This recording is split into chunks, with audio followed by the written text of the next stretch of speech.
செய்திகள் தொடர்கின்றன. சிவகாசியில் 25 லட்சம் ரூபாய் கேட்டு கடத்தப்பட்ட பள்ளி மாணவன் மீட்க தீவிர முயற்சிகள் மேற்கொள்ளப்பட்டு வருகிறது. விருதுநகர் மாவட்டம் சிவகாசியில் வசித்து வரும் ரமேஷ் பாண்டி தமிழ்ச்செல்வி என்பவர்களது மகன் கோட்டீஸ்வரன் திருத்தாங்கல் தனியார் பள்ளியில் 10ஆம் வகுப்பு படித்து வருகிறார்.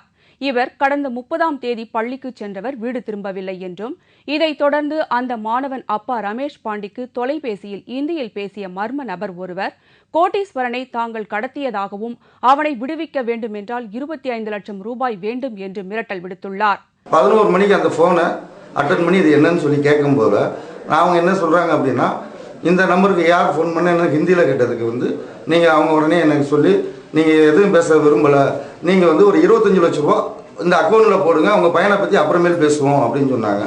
திருப்பி நாங்கள் யோசிச்சுட்டே இருந்து என்ன பண்ணலாம் அப்படின்னு சொல்லிட்டு 1 மணிக்கு திருத்தாங்க ஸ்டேஷனில் கம்ப்ளைண்ட் கொடுத்துருக்கோம். கம்ப்ளைண்ட் கொடுத்துருக்கு. அவங்க என்ன ஏதுன்னு கேட்டதுக்கப்புறம் திருப்பி நாங்கள் மிஸ்டர் இந்த ஃபோனில் கேட்கும் போல பணம் போடு பேசிக்கொடுவோம் அப்படின்னு இருக்காங்க. கம்ப்ளைண்ட் கொடுத்துருக்கோம். இதுகுறித்து ரமேஷ் பாண்டி திருத்தாங்கல் காவல் நிலையத்தில் புகார் அளித்ததை அடுத்து வழக்கு பதிவு செய்த போலீசார் கடத்தப்பட்ட மாணவன் கோட்டீஸ்வரனை மீட்க தீவிர முயற்சியில் ஈடுபட்டு வருகின்றனர். பள்ளி கல்லூரிகளுக்கு விடுக்கப்பட்ட தொடர் விடுமுறையால் குன்னூருக்கு சுற்றுலா பயணிகள் வரத்து அதிகரித்துள்ளதால் வியாபாரிகள் மகிழ்ச்சி அடைந்துள்ளனர். நீலகிரி மாவட்ட குன்னூர் சர்வதேச அளவில் புகழ்பெற்ற சுற்றுலா தலமாக விளங்கி வருகிறது. இங்கு தற்போது 2வது சீசன் துவங்கியுள்ள நிலையில் பள்ளி கல்லூரிகளின் தொடர் விடுமுறையால் தமிழகம் மட்டுமின்றி வெளி மாநிலங்களிலிருந்தும் ஏராளமான சுற்றுலா பயணிகள் வந்த வண்ணம் உள்ளனர். Lambs Rock, Dolphin Nose, Catherine நீர்வீழ்ச்சி போன்ற பல பகுதிகளை சுற்றுலா பயணிகள் ஆர்வத்துடன் பார்த்து ரசிக்கின்றனர். இதேபோல் குன்னூரில் உள்ள சிம்ஸ் பூங்காவில் புதிதாக 15,000 மலர் செடிகள் நடவு செய்யப்பட்டு தற்போது பூத்து குலுங்கி வரும் நிலையில் உள்ளதால் அதனை கண்டுகளிக்க ஏராளமான சுற்றுலா பயணிகள் குவிந்து வருவதால் சுற்றுலாவை நம்பியுள்ள வியாபாரிகள் தங்களுக்கு நல்ல வருவாய் கிடைப்பதாக மகிழ்ச்சி அடைந்துள்ளனர். 2 days கண்டினியூஸாக லீவ் இருக்கிறதுனால குன்னூர் சுற்றி பார்க்கலான்னு வந்தோம். ஸோ இப்போ நாங்கள் சிம்ஸ் பார்க் வந்திருக்கோம். மார்னிங் கொஞ்சம் ட்ரிஸ்ஸலாக இருந்துச்சு.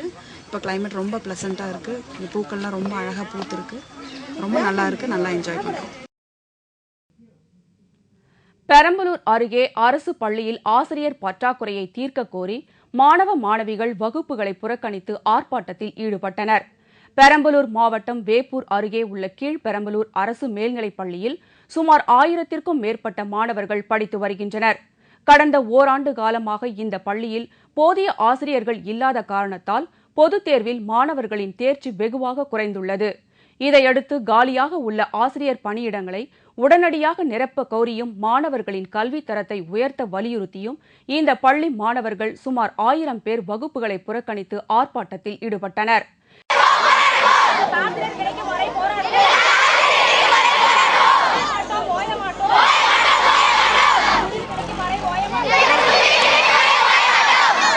இந்த விவகாரத்தில் அரசு உடனடியாக நடவடிக்கை எடுக்க வலியுறுத்த தவறும் பட்சத்தில் மிகப்பெரிய அளவில் போராட்டத்தில் ஈடுபடப் போவதாகவும் மாணவர்கள் தெரிவித்துள்ளனர். இந்த ஆர்ப்பாட்டம் காரணமாக அப்பகுதியில் பெரும் பரபரப்பு ஏற்பட்டது. ஸ்ரீவில்லிபுத்தூரில் தனியார் பள்ளி மாணவன் பள்ளி பேருந்தில் சிக்கி உயிரிழந்ததை அடுத்து அந்த பகுதி மக்கள் பள்ளி மற்றும் அரசு மருத்துவமனையையும் முற்றுகையிட்டனர். ஸ்ரீவில்லிபுத்தூர் அருகே தனியார் பள்ளியில் படித்து வரும் 3.5 வயது சிறுவன் செல்வராகவன் பள்ளி பேருந்திலிருந்து இறங்கும்போது புத்தகப்பை தவறி கீழே விழுந்துள்ளது.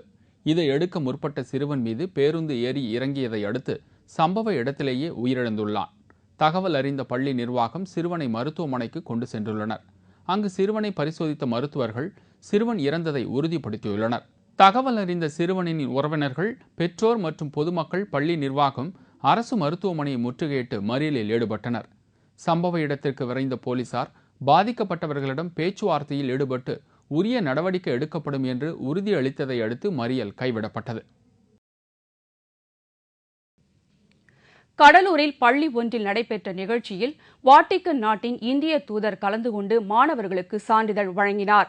கடலூரில் சுமார் 120 ஆண்டுகள் பழமை வாய்ந்த ஜெயின்ட் ஜோசப் மேல்நிலைப் பள்ளி ஒன்று உள்ளது. கல்வி, விளையாட்டு, கலை ஆகிய துறைகளில் நடைபெற்ற போட்டிகளில் வெற்றி பெற்ற மாணவ மாணவிகளுக்கு சான்றிதழ் வழங்கும் நிகழ்ச்சி நேற்று நடைபெற்றது. விழாவின் சிறப்பு விருந்தினராக வாட்டிக்கன் நாட்டின் இந்திய தூதர் கலந்து கொண்டு மாணவ மாணவிகளுக்கு சான்றிதழ்களை வழங்கினார்.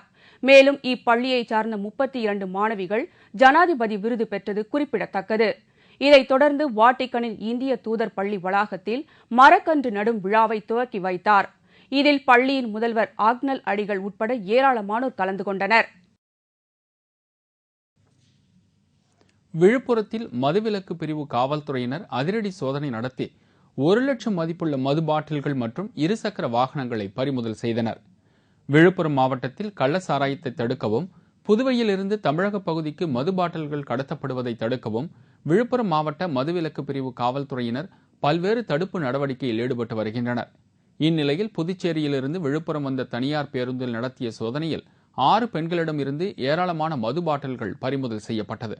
இதேபோல் புதுவையிலிருந்து சென்னை சிங்கப்பெருமாள் கோவிலுக்கு இருசக்கர வாகனத்தில் மது பாட்டில்களை கடத்தி வந்த இருவரையும் காவல்துறையினர் கைது செய்தனர். இதுகுறித்து வழக்கு பதிவு செய்த காவல்துறையினர் 6 பெண்கள் உட்பட 8 பேரை கைது செய்து சிறையில் அடைத்தனர். 8 இடத்துல செக் போஸ்ட் போட்டு வாட்ச் பண்ணிட்டு இருக்கோம். இப்போ நம்ம கள்ளக்குறிச்சி மதுவிலக்கு பிரிவு உதவி ஆய்வாளர் மற்றும் என் தலைமையில் 2 பார்ட்டி போய் இன்னைக்கு ஒரு 8 பேரை அதில் பிடிச்சிருக்கோம். அவங்ககிட்ட இருந்து சுமார் 1 லட்சம் ரூபா மதிப்புள்ள பிராந்தி பாட்டில் மற்றும் 2 சக்கர வாகனங்கள் கைப்பற்றியிருக்கோம். விழுப்புரம் மாவட்டத்தில் அந்த மாதிரி பாண்டிச்சேரியிலிருந்து பிராந்தியை கடத்தி கொண்டு இங்கே மீது கடுமையான நடவடிக்கை எடுக்கப்படும். நிலக்கோட்டை அருகே அருள்மிகு விநாயகர், பகவதி அம்மன், ராமர் ஆலயங்களில் கும்பாபிஷேக விழா வெகு விமர்சையாக கொண்டாடப்பட்டது. திண்டுக்கல் மாவட்டம் நிலக்கோட்டை அருகேயுள்ள ரெட்டியப்பட்டியில் பழமை வாய்ந்த அருள்மிகு விநாயகர், பகவதி அம்மன், ராமர் சுவாமி, ஊர்காவலன் உள்ளிட்ட தெய்வங்களின் கோவில்கள் அமைந்துள்ளது. இந்த கோவில்கள் 38 ஆண்டிற்கு பிறகு புதுப்பித்து நேற்று விக்கிரக பிரதிஷ்டை செய்யப்பட்டு யாகம் வளர்த்து கும்பாபிஷேகம் வெகு சிறப்பாக நடைபெற்றது.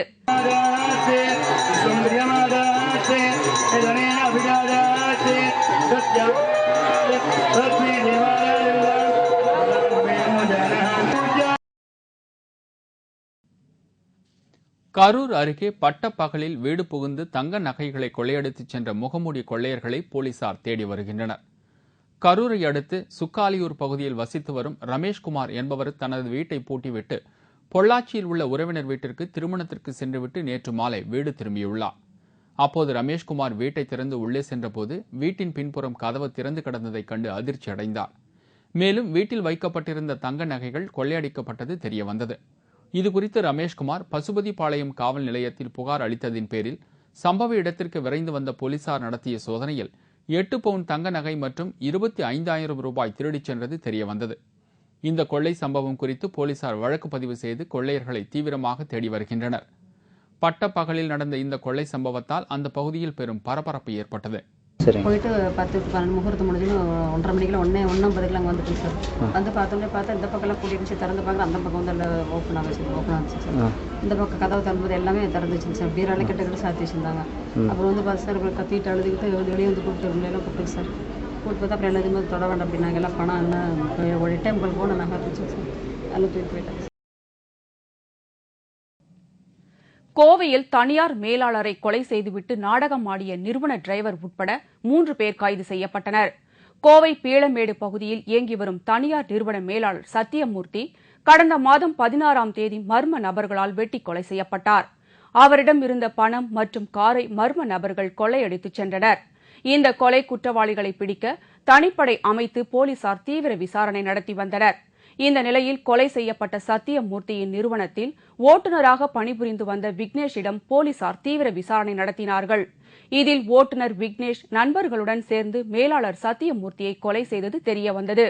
இதையடுத்து ஓட்டுநர் விக்னேஷ் மற்றும் அவரது நண்பர்கள் உட்பட 3 பேரை கைது செய்து அவர்களிடமிருந்து பணம் மற்றும் காரை போலீசார் பறிமுதல் செய்தனர். 2 வாரத்தில் நம்ம ஏசிபி பாலாஜி சரணன் மற்றும் இன்ஸ்பெக்டர் பெரியசாமி உடைய டீம் இந்த சக்ஸஸ்ஃபுல்லி 3 அக்யூஸ்ட் அரெஸ்ட் பண்ணியிருக்காங்க.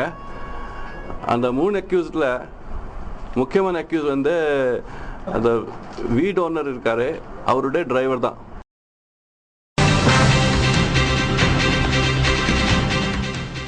ஜப்பானை உருக்குலைத்த தலாஸ் புயல், பாதுகாப்பு தேடி மக்கள் பல இடங்களில் தஞ்சம்.